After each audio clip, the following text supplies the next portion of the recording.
अल्हम्दुलिल्लाह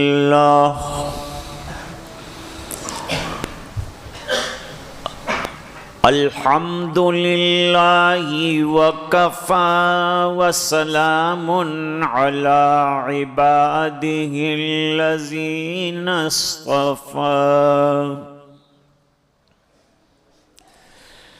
खुसूसन अला अफ़ज़लिहिम व ख़ातमिन नबिय्यीन मुहम्मदिनिल अमीन व अला आलिहि व सहबिहि अजमाइन। अम्मा बअदु अनिन नबी सल्लल्लाहु अलैहि वसल्लम अन्नहु क़ाल इन्ना अअज़मन निकाहि बरकतन ऐसरुहु मऊना औ कमा क़ाल अलैहि अस्सलातु वस्सलाम वसदक़ रसूलुहुन नबियुल उम्मियुल करीम। अल्लाहुम्मा सल्लि अला सय्यिदिना मुहम्मदिन व अला आलि सय्यिदिना मुहम्मदिन व बारिक व सल्लिम। बुजुर्गों, दोस्तों,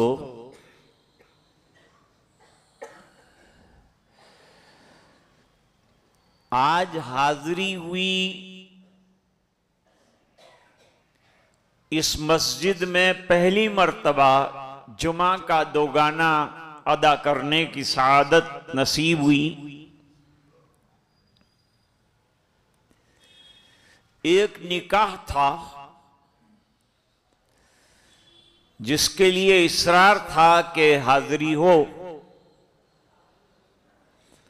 तो हाजिर खिदमत हुआ।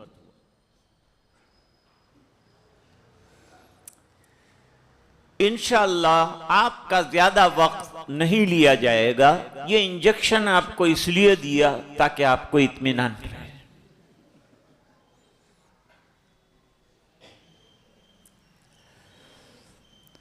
हदीस शरीफ में एक मजमून आया है, हदीस शरीफ के मज़ामीन से फायदा उठाना चाहिए। सहाबे किराम बड़े मुंतखब और सिलेक्टेड लोग हैं, लिहाजा उनकी अदाएं, उनकी जिंदगानी इसको अमल में लाना चाहिए और उसको प्यार से पढ़ना चाहिए, मोहब्बत से पढ़ना चाहिए। सहाबे किराम से मोहब्बत दीन से मोहब्बत की अलामत है, सरकार से मोहब्बत की अलामत है, अल्लाह से मोहब्बत की अलामत। और एक अहम बात याद रखो कि ये दीन सरकार से हम तक जो पहुंचा है, इसमें पहला मजबूत तरीन वास्ता सहाबे किराम का है। अगर हमने सहाबे किराम का एतमाद खो दिया और उन पर बेएतमादी का इजहार किया और उन पर तनकीद कर दी, तो पूरे दीन की इमारत हिल जाएगी। इसलिए हदीस शरीफ में हुजूर पाक सल्लल्लाहु अलैहि वसल्लम ने फरमाया, अस्हाबी कन्नुजूम बिअय्यिहिम इक़्तदैतुम इह्तदैतुम। सहाबे किराम आसमान हिदायत के दरख्शंदार ताबिंदा सितारे, इनमें से जिनकी राह ले लोगे मंजिल मकसूद तक पहुंच जाओगे। क्योंकि इन्होंने सरकार का तरीका इख्तियार किया है। और शेख सादी शिराजी फरमाते हैं,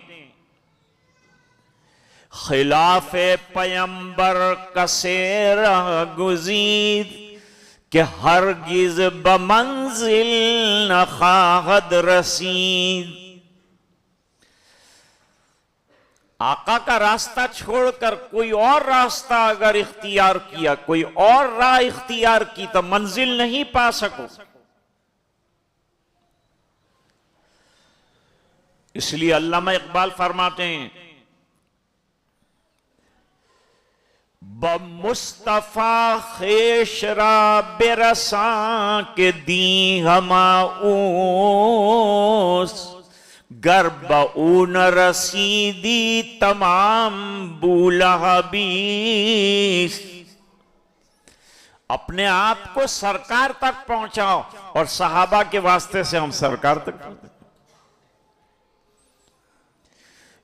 एक एक सहाबी हीरा है, मोती है, जौहर है, कीमती है। गुलिस्तान मोहम्मदी सल्लल्लाहु अलैहि वसल्लम की हर कली, हर गुंचा कारामद है।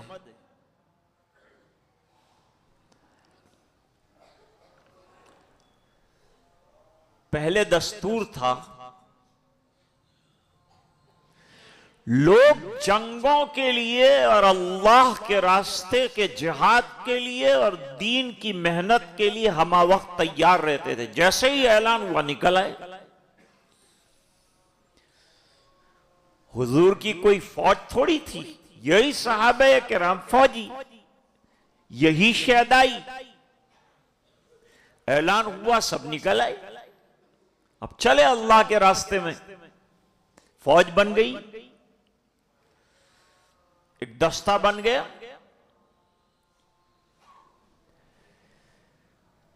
एक गज़वे से वापसी हो रही।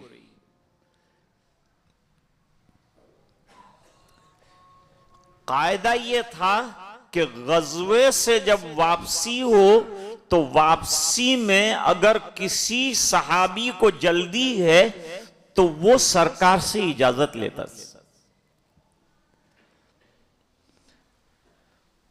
और जंग पूरी हो जाने के बाद अगर कोई काम न रहा, कोई मुहिम न रही, तो आका इजाजत दे देते थे कि जाओ, कोई बात नहीं। लेकिन उज़्र और जाने की वजह बतानी पड़ती और सच्ची बताते सब।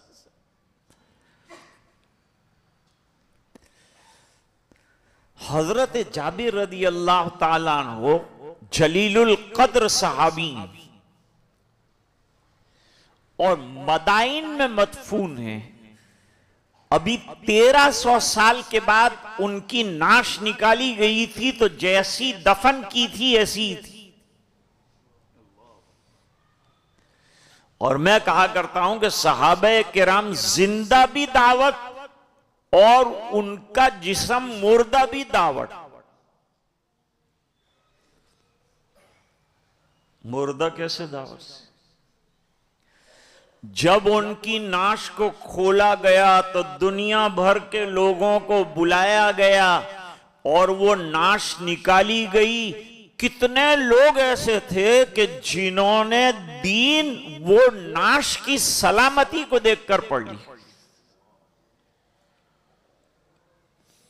एक आंखों का डॉक्टर आया था, उसने कहा मुझे प्लीज इजाजत दीजिए to see the eyes of this companion.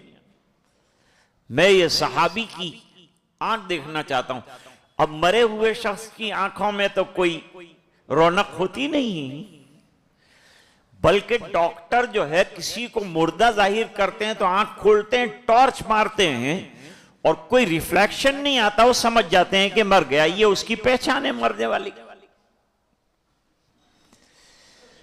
वो दुनिया का बहुत बड़ा आई स्पेशलिस्ट था। उसने हजरत जाबिर रदी अल्लाह ताला अन्हु की आंखें खोली और उसके अंदर टॉर्च मारी, आंख फौरन बंद कर दी और कहा तुम्हारे आलिम को बुलाओ, मैं कलमा पढ़ना चाहता हूं। इसलिए कि मरने वाले की आंख में जिंदा से ज्यादा रोशनी मैंने ये सहाबी के आंख में देखी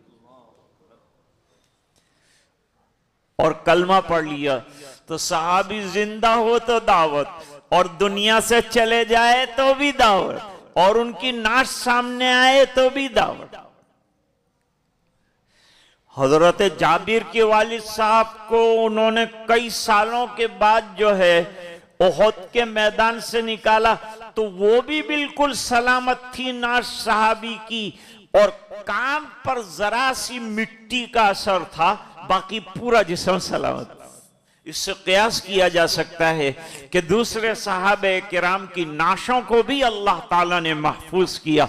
जो अल्लाह के दीन की हिफाजत करता है, अल्लाह उसकी नाश की भी हिफाजत करता है। हजरत जाबिर रदियल्लाहु ताला अन्हु ने इजाजत मांगी,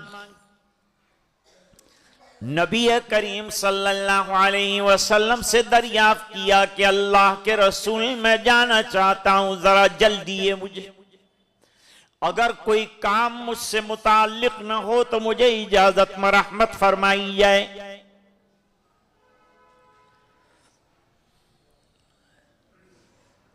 क्यों जल्दी है जाबिर? सवाल किया सरकार। जवाब दिया मैंने शादी कर ली, अब नई शादी होती है तो जरा जल्दी होती है,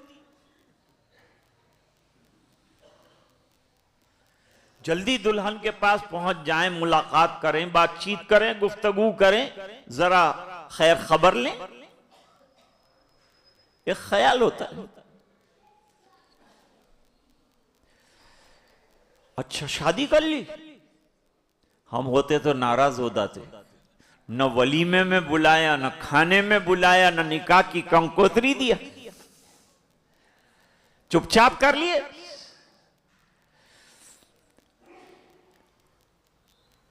लेकिन बड़ा आदमी होता है तो उसका दिल भी बड़ा होता है, और आका सब सखियों के सखी हैं और बड़े दिलदार हैं। इस बिना पर यह एतराज नहीं किया कि मुझे बताए बगैर निकाह कैसे कर लिया। मालूम हुआ निकाह नॉर्मल कंडीशंस के अंदर मदीना मुनव्वरा में हो जाता। जैसे नमाज पढ़ लेता है आदमी, सुन्नतें पढ़ लेता है आदमी, तो कहां सबको इत्तिला देता है कि मैंने सुन्नतें पढ़ी। इस तरह निकाह कर लिया। मेरे वालिद साहब रहमतुल्लाह अलैह ने मेरी बहन का निकाह किया तो सुबह में बुखारी भी पढ़ाई, तिरमिजी भी पढ़ाई, और बाजार से आते हुए रास्ते में जो लोग मिले उनको कहा मेरी बच्ची का निकाह है, किनारा मस्जिद में आ जाना।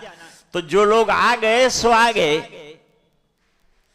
और नमाज के बाद निकाह पढ़ा दिया। इधर मेरी बहन की रुखसती हुई, उधर मेरे वालिद साहब की गाड़ी जो है किसी गांव में तकरीर के लिए रवाना हुई। ऐसी सादगी लाओ निकाह। ये जितनी रसूम है ना वो परेशान कुन है। शादी आसान, सुन्नत आसान, कोई सुन्नत, देयर इज नो एनी सुन्नत which is difficult to act and practice. कोई सुन्नत अमल के एतबार से मुश्किल नहीं है, बल्कि हर सुन्नत आसान है, बल्कि सुन्नतों से खर्चा खत्म हो जाता है। और जहां रस्मों में पड़ा आदमी खर्चों पे खर्चे, खर्चों पे खर्चे हो जाएं, तो क्यों खर्चा बचा नहीं लेते? क्यों सुन्नत पर अमल कर नहीं लेते? सुन्नतों पर चलोगे तो दुनिया में आसानियां और आखिरत में अल्लाह राजी होंगे और जनाब रसूलुल्लाह खुश होंगे। सरकार ने तहकीक फरमाई, शादी कर ली तो कुंवारी लड़की लाए या शौहर दीदा लाए। कसम, मेरा तर्जुमा जो होता है वो अहमियत का हामिल होता है, इसलिए उस पर गौर किया जाए। जवाब दिया, शौहर दीदा लाया हूं, कुंवारी नहीं लाया। नबी करीम सल्लल्लाहु अलैहि वसल्लम ने फरमाया, कुंवारी से निकाह करते तो अच्छा रहता, मुलाबत करते ना तुम उनके साथ। हजरत जाबिर रदी अल्लाह ताला अन्हु ने उज़्र बयान किया, मेरी छोटी 6 बहनें हैं, उनकी देखरेख के लिए मैंने शादी की है, ताकि अगर शौहर दीदा हो तो मेरी बहनों की कंगी चोटी नहलाने दोहलाने का ख्याल रख सके। तो हुजूर पाक सल्लल्लाहु अलैहि वसल्लम ने मुबारकबादी दी और दुआएं दी हजरत जाबिर रदी अल्लाह ताला अन्हु।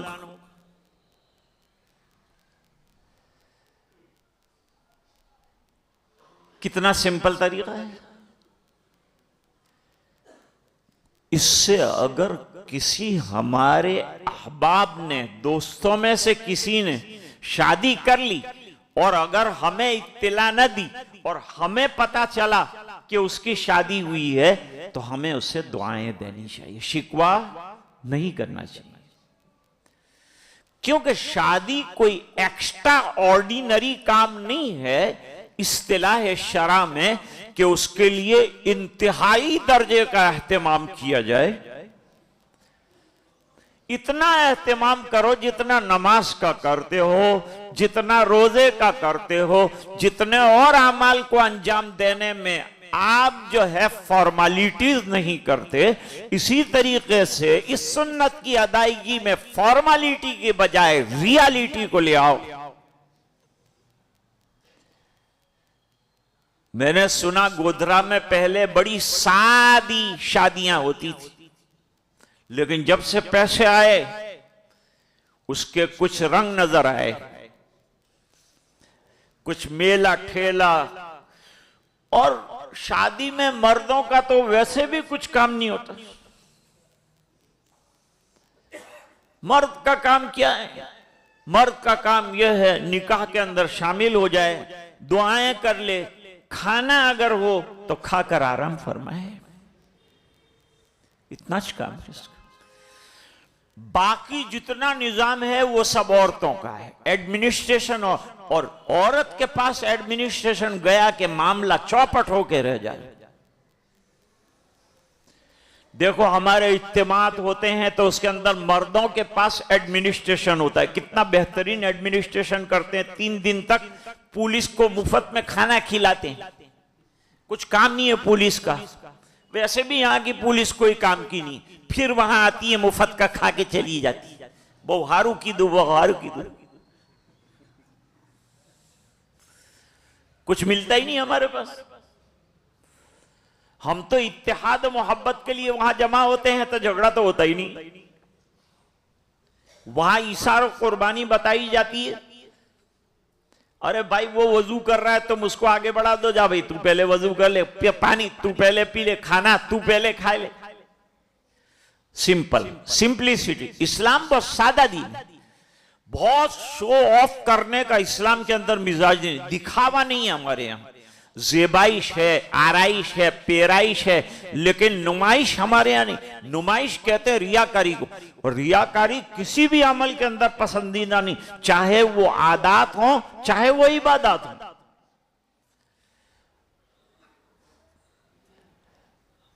अगर बहुत आपको एटीट्यूड करना है कि मेरे को बिल्कुल करेक्ट शादी करना है, तो सुन्नत पढ़ लो, सुन्नतों को देख लो और सुन्नतों के मुताबिक अपने आप को चलाओ। निकाह खुद सुन्नत है, निकाह का खुतबा सुन्नत है, तो फिर सुन्नतों को मलहूज नजर रखो। कहते हैं लोगों को क्या जवाब देंगे? माशाअल्लाह, लोगों को जवाब देने की इतनी फिक्र है, और अल्लाह को क्या जवाब देंगे ये भी कभी सोचा है कि ये जो पैसा मैं खर्च कर रहा हूं बिला जरूरत के, अल्लाह को जवाब देना है। क्योंकि पैसा लेके दुनिया में हम नहीं आए थे, हम खाली हाथ आए थे। ये पैसा उसका दिया है तो वो सवाल भी करेगा, तो वो सवाल के जवाब के लिए क्या हम लोग तैयार हैं? क्या यूं कहेंगे कि मेरी बैरी नहीं मानी इसलिए मैंने 10,000 रुपया खर्च कर दिया? खबर बैरी की भी ले लेंगे अल्लाह, हारी तना मंद नहीं पड़ती। तो अर्ज कर रहा था भाई, ये दौर कम खर्च करने का आया, तो पैसे बचा के क्या करेंगे, क्या करेंगे इतने पैसे बचा के? हम लोगों ने इतनी मेहनत से जमा किए थे कि शादी में उड़ाएंगे, अब इतने पैसे बच जाएंगे तो क्या करेंगे? मेरे पास आना, मैं आपको बताऊं। सबसे पहले हमारे अइम्मा किराम को, अगर आप 1 लाख रुपया खर्च करने वाले हों तो जिस इलाके के इमाम हैं और मुअज्जिन हैं उनको 10-10 हजार रुपये का लिफाफा दे दीजिए। कितना अच्छा तरीका बताया मैंने। वो तो आप लाहौल पढ़ेंगे, ये क्या बता दिया। और दूसरी बात यह है दोस्तों कि आज एजुकेशन का जमाना है, अपने बच्चों की दीनी तालीम पर खर्च करो और इनको पढ़ाने वाले असातिज़ा पर खर्च करो। जैसे कॉलेज के प्रोफेसर को अच्छी अच्छी तनख्वाह मिलती, वो तो दुनिया की कुर्सी दिलाता, और ये इमाम तो तुम्हें जन्नत दिलाता। जाहिरी बात है कि उसको जितना दो कम है। बहुत है खर्च करने के मकामात, वहां खर्च करो। शरीयत खर्च करने के रास्ते और तरीके बताती है। कमाओ सही तरीके से, इस्तेमाल सही तरीके से करो तो अल्लाह ताला के यहाँ जवाब देना आसान हो जाएगा। आज के होने वाले निकाह को अल्लाह ताला मुबारक फरमाए, बायस खैर और बरकत बनाए और नेक ज़ुर्रियत के आने का जरिया बनाए। आमीन या रब्बल आलमीन। व आखिर दावाना अनिल हम्दुलिल्लाहि रब्बिल आलमीन।